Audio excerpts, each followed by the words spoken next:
In this session, we will do JAM problems, question paper of 2025, electromagnetism again. इसकी कुछ problems ऐसी हैं जो हम पहले कर चुके हैं. इनफैक्ट 2025 के अंदर कुल 10 प्रॉब्लम्स हैं जो इलेक्ट्रोमैग्नेटिज्म के ऊपर है और 4 प्रॉब्लम्स हम पहले कर चुके हैं जो आप यदि प्लेलिस्ट देखेंगे इलेक्ट्रोस्टैटिक्स की तो उसके अंदर आपको मिल जाएंगी. उनका लिंक फिर भी मैं आपको कमेंट्स में दे दूंगा. बाकी 6 प्रॉब्लम जो है वो अभी करेंगे. प्रॉब्लम नंबर 11 से कि ये मेरे पास एक ऑल्टरनेटिंग सोर्स ऑफ ईएमएफ है वी इनपुट और एक ऐसे सर्किट बना हुआ है 10 ओम का रेजिस्टेंस इधर है, 10 ओम का रेजिस्टेंस इधर है, 10 माइक्रोफैरेड का कैपेसिटर, 1 मिली हेनरी का इंडक्टर. अब ये बोले इन दोनों पॉइंट के बीच में कुछ वोल्टेज होगा वीएबी, ओमेगा की वैल्यू भी दे रखी है, और इन दोनों पॉइंट के बीच में कुछ वोल्टेज होगा वीएबी. बोले what is the phase difference between VAB and VAN. Is very interesting. किसी भी आर्बिट्ररी दो पॉइंट के बीच में फेज डिफरेंस पता करना है as compare to the source तो कैसे करें. तो इसके लिए हमारी जो वो कॉम्प्लेक्स वाली टेक्निक थी, कॉम्प्लेक्स वेरिएबल्स वाली जो टेक्निक थी, दैट बिकम्स एक्सट्रीमली यूजफुल. वो कैसे? ऐसे कि यदि मैं ये पार्ट लेता हूं तो इस पार्ट के अंदर वोल्टेज अक्रॉस द इंडक्टर जो होगा वो कितना होगा? V in XL divided by XL plus R. ये सर्किट हो गया और ये आर बराबर दे रहे हैं. और यहां पर पोटेंशियल कितना होगा? यहां पर पोटेंशियल होगा voltage across C is V in XC upon XC plus R. और इसको यदि मैं जीरो मानूं तो इसका यही मतलब हुआ कि इस पॉइंट का पोटेंशियल ये है, इस पॉइंट का पोटेंशियल ये है, और मुझे पता क्या करना है? इन दोनों के बीच का potential difference. And that will give me what is the phase difference.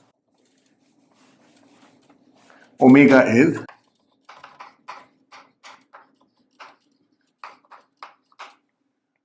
तो VL is V in, XL is iota omega L divided by iota omega L plus R.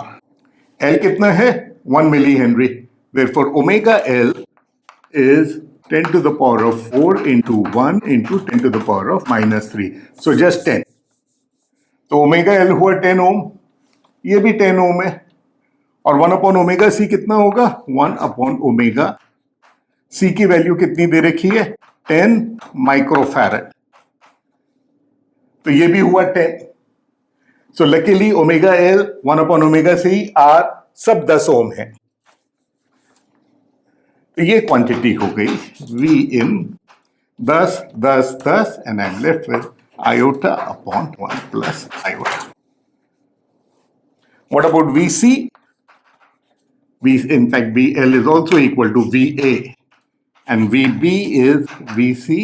VB मतलब potential at this point is same as potential across the capacitor.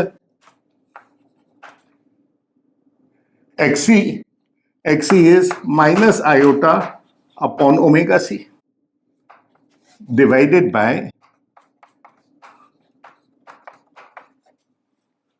now 1 upon omega C is 10, 1 upon omega C is 10, R is 10, तो वो सब तो चला गया. बाकी क्या बचा? V in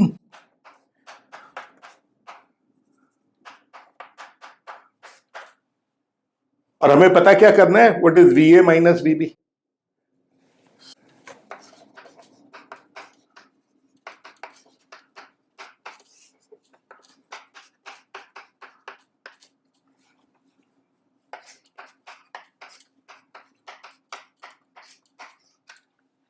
तो इसको प्लस कर दूं और इसको 1 माइनस आयोटा, ये प्लस हो गया.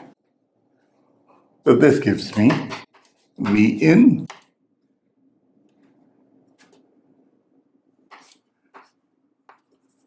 iota minus iota square plus 1 plus iota square upon 1 minus iota square, so which is 2.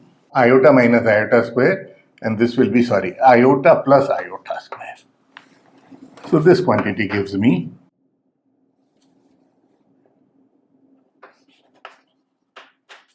iota Vn.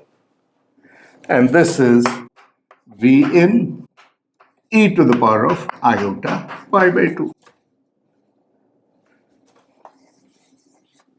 Positive. सो ये कितने से लीड कर रहा है? प्लस पाई बाई 2 से, प्लस 90 डिग्री से. अब कल्पना कीजिए इसी प्रॉब्लम को साइन कॉस में कोसाइन में करते तो कैसे करते? This is a very useful technique for any kind of LCR circuits. This problem number 22. Circular plates दे रखी हैं, पैरेलल प्लेट कैपेसिटर दे रखा है, एरिया ए दे रखा है, लेकिन रेडियस नहीं मालूम, इसलिए मैं रेडियस को कुछ मान लेता हूं और इसको कह देता हूं पाई आर स्क्वायर, विच मीन्स मुझे रेडियस मालूम चल गया इससे. इन दोनों के बीच की दूरी है डी, और ये कहता है वाइल चार्जिंग इधर एक इलेक्ट्रिक फील्ड है जो इन दोनों प्लेट्स के बीच में है जो time dependent. Find B at the periphery of the capacitor. तो यहां बी कितना हो जाएगा? तो हमको मालूम है changing electric field produces magnetic field. And we know that integral B dot dl is equal to d phi by dt minus.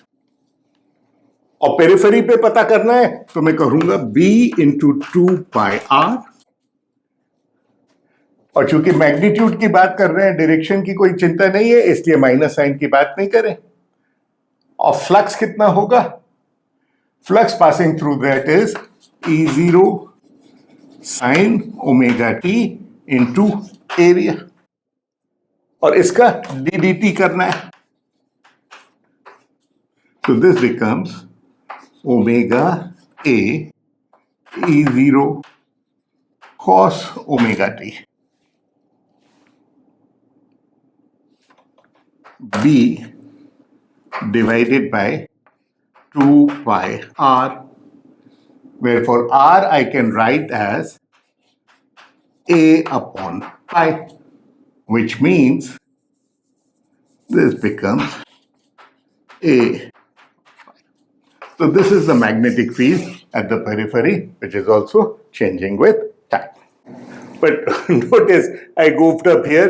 यहाँ पर एक हमारे पास वो constants भी आते हैं, epsilon 0 mu 0, which means वो epsilon 0 mu 0 कंटिन्यू करेंगे, और वो epsilon 0 mu 0 यहाँ कंटिन्यू करेंगे, तो उसके लिए 1/c² और लिख देंगे. That is the only difference. वो E dot dl is equal to d magnetic flux by dt, उसमें कोई epsilon 0 mu 0 नहीं है. So my fault, sorry, but that is how we do it. एक स्ट्रिप दे रखी है मेटेलिक जिसकी width है b, और इस स्ट्रिप के ऊपर इधर से करंट फ्लो कर रहा है, और ये जो करंट फ्लो कर रहा है, this current surface current density is given by this, which means y के साथ साथ ये बदल रही है. और पूछा क्या है? पूछा ये है कि what is the surface current on this strip. तो कैसे करें?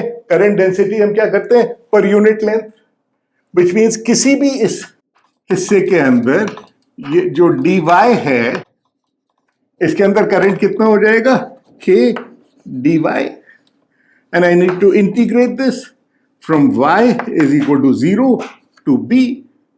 So this is a e to the power of minus y dy 0 to b. That's it. Actually too simple. I think ये क्वेश्चन शायद इसीलिए कि सरफेस करंट डेंसिटी से the moment we hear surface हमको लगता है एरिया, तो उसकी वजह से कोई कंफ्यूजन नहीं हो. बट रिमेंबर जब हम करंट डेंसिटी की बात की थी तो हमने कहा था सरफेस करंट डेंसिटी मतलब per unit length here. Problem number 30 is a little more interesting. वो बोले हम जानते हैं कि magnetic field can be written as del cross A, curl of A, और यदि वेक्टर पोटेंशियल दे रखा है as this, so question is what is the corresponding current density. तो करंट डेंसिटी और इससे कैसे निकालें? वेल, हमको ये मालूम है कि curl of B is equal to mu 0 J. ये तो Ampere's law, which means curl of A, which is gradient of divergence A minus del square A, and this should be equal to mu 0 J. ये तो आसान है. Divergence A कितना हो गया? सिर्फ ith कंपोनेंट है, which means del by del x of that. So this quantity is 2ax. और इसका मैं ग्रेडियंट लूं तो वो हो जाएगा 2ai, माइनस नहीं, सिर्फ ग्रेडियंट. और डेल स्क्वायर ए का माने है del square by del x square A vector plus del square by del y square A vector and so on. तो यहां ए वेक्टर लिखूंगा तो del square by del x square, second वाली term तो 0 दे देगी. पहली वाली टर्म क्या देगी? 2ax. फिर डिफरेंशिएट किया 2x, तो ये टर्म देती है मुझे 2ai. तो दिस विल बी 2ai. और ये टर्म क्या देगी?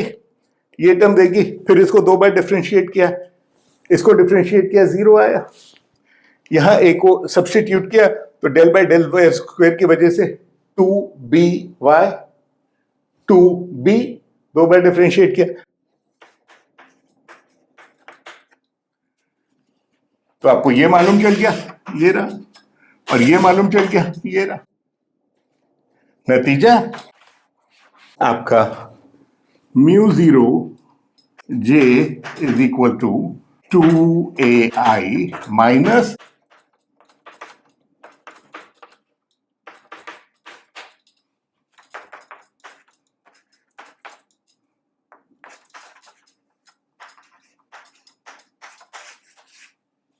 this is the current density. Simple. इसमें तो हिंट भी दे रखा है कि शुरू में कि बी को यदि ऐसे लिख दें तो अच्छा, ये ध्यान रखना पड़ेगा. If you know this then you can immediately solve this. This is a very simple problem. Number 37. ये दे रखा है कि लीनियर डाइलेक्ट्रिक है. लीनियर डाइलेक्ट्रिक के लिए इनमें से कौन से रिलेशन सही है? You know this is correct. Polarization is linearly proportional to the electric field. A proportionality constant A. Relative permittivity is equal to 1 plus susceptibility. So ratio of relative permittivity to this is 1 plus susceptibility. Displacement vector is epsilon 0 E plus P. Divergence D is this. This is wrong. क्यों? क्योंकि एक बार जब आपने D ले लिया तो D corresponds only to free charge. Bound charge का, polarisation का, सब कुछ का इफेक्ट इसके अंदर आ गया. तो इनमें से कौन सा सही है? ये सही है, ये सही है, ये सही है, ये ठीक. इसी तरह का प्रॉब्लम एक और क्वेश्चन पेपर में था. 2 मीडिया दे रखे हैं, एक के अंदर डाइलेक्ट्रिक कांस्टेंट है, परमिटिविटी है एप्सिलॉन 0, दूसरे में है epsilon 1 which is 2 epsilon 0, which means relative permittivity is 2. ये इंटरफेस बिटवीन 2 है एक्स वाई प्लेन में. यानी यदि मैं इसको एक्स वाई प्लेन बनाऊं तो मैं कहता हूं ये है, इसके इधर एक डाइलेक्ट्रिक है, इसके पीछे दूसरा डाइलेक्ट्रिक है. बोले मीडियम 1 के अंदर यदि इलेक्ट्रिक फील्ड ये है तो मीडियम 2 के अंदर डिस्प्लेसमेंट वेक्टर कितना होगा या उसका एम्पलीट्यूड कितना होगा. तो जो पैरेलल कंपोनेंट होता है, जो एक्स वाई प्लेन में इलेक्ट्रिक फील्ड है, वो तो कंटिन्यूअस होती है across the boundary, which means E2 जो है, E2 parallel component will be E2 minus 5J minus something something K. अब ये समथिंग समथिंग क्या है ये नहीं मालूम हमको, लेकिन हमको कुछ और मालूम है. वो क्या कि जो डिस्प्लेसमेंट वेक्टर का नॉर्मल कंपोनेंट होता है उसको कंटिन्यूअस होना जरूरी है. Which means epsilon 0 E1 is equal to epsilon 1 E2, which is twice epsilon 0 normal component, which means E2 normal is E1 normal बटा 2. तो नॉर्मल कंपोनेंट क्या है? ये वो कितना है? K. अब सेकंड वाले में नॉर्मल कंपोनेंट कितना हो जाएगा? Half of that, which means I should write that as तो ये तो हुआ E2।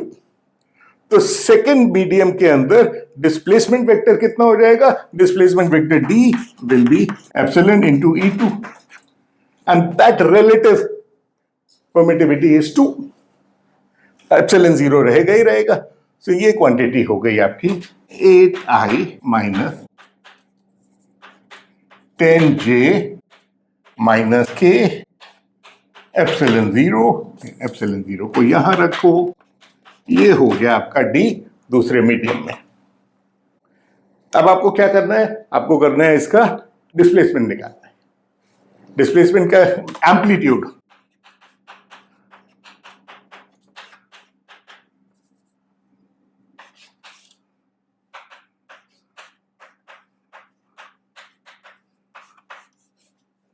तो 169 होता तो 13 होता, तो 13 से जरा सा कम है, 12.8, 12.9 whatever. So like I said, jam 2025 के भी जितने भी इलेक्ट्रोमैग्नेटिज्म पे प्रॉब्लम्स थे 6 हमने इस सेशन में किए हैं, 4 पहले कर रखे हैं। आप प्ले लिस्ट देखिए, आपको वो सारे मिल जाएंगे और कमेंट्स में भी लाइक आई सेड इनका लिंक दे दूंगा। फिर रिपीट कर रहा हूं, कभी भी कोई भी प्रॉब्लम है, एक स्टूडेंट्स हैं उड़ीसा से जिनके मेरे पास रेगुलरली क्वेश्चंस आते रहते हैं, कभी भी कोई भी प्रॉब्लम है या तो यूट्यूब पे ही कमेंट में लिख दीजिए, otherwise please feel free to write a mail to raniwala.physics@gmail.com। और जब भी आप क्वेश्चंस भेजें तो अच्छा होगा यदि क्वेश्चन के साथ साथ पूरा क्वेश्चन पेपर भेजें, तो उस क्वेश्चन पेपर में से उसी सम टॉपिक से रिलेटेड जितने क्वेश्चंस होंगे नेक्स्ट फ्यू डेज में मैं उनको भी कर दूंगा।